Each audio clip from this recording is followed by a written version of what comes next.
دغسې د الله جل شانه یو قانون او یو اګریمنټ دی او معاهده ده زموږ سره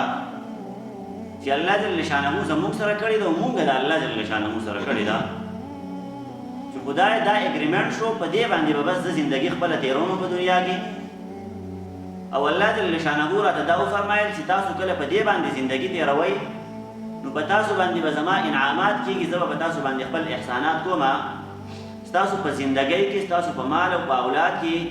په دې کې به برکت واچوم او چې کله تاسو په دغه باندې عمل نه کوئ د دغه اګریمنټ مطابق خپله زندګي نه تېروئ نو بیا معیشتا ضنکا بیا به ستاسو زندګي راتنګ شي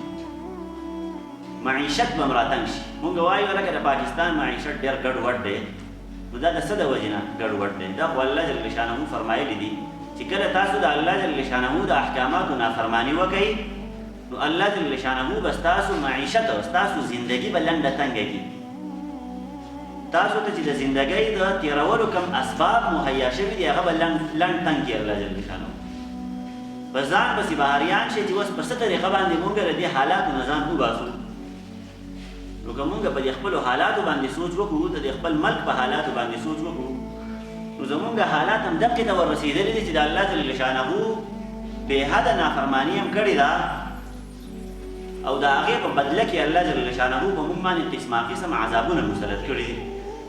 الله جل شانه زمونږ زندګي لنډه تنګه کړې ده د هغه خپل قانون مطابق دا قانون او دا اګریمنټ دا مونږ د الله جل شانه سره کړی وو هغه را سره هم کړی وو مونږ پرې ورته دستخط کړی وو چې په دې باندې به خپله زندګي تېروو اوس مونږ نافرماني وکړه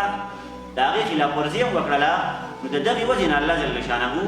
هغه خپلې سزاګانې چې کومې مرتبې کړې وي په دې باندې چې کوم سړی د قانون خلاف ورزي وکړي نو دا سزا به ورته میلاوېږي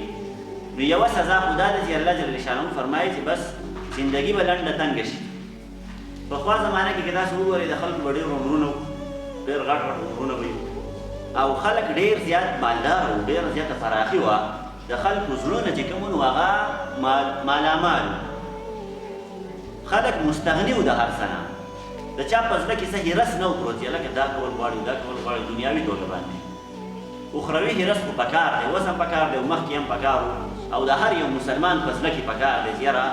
د آخرت په معامله کې د یو مسلمان په زړه کې هرس پروت دي چې دا پلانکۍ نیکۍ به څنګه وکړمه دا پلانکۍ نیک کار به څنګه وکړم دا پلانکۍ ښه عمل دی دا به څنګه وکړمه د الله جل شانه عبادت دی په څه طریقه باندې به یې وکړمه په هر حال مونږ د دغه قانون خلاف ورزي کړې ده نو الله جل شانه قسمه قسم عذابونه راولي د دغې وجې نه زموږ حالات چې کوم دی نو هغه خراب دي که په ملکي سطحه باندې ووې او که په علاقایي سطحه باندې ووې زموږ حالات مکمل خراب دي دې ته مونږ رسېدلي یو چې ځای په ځای باندې خودکشۍ کېږي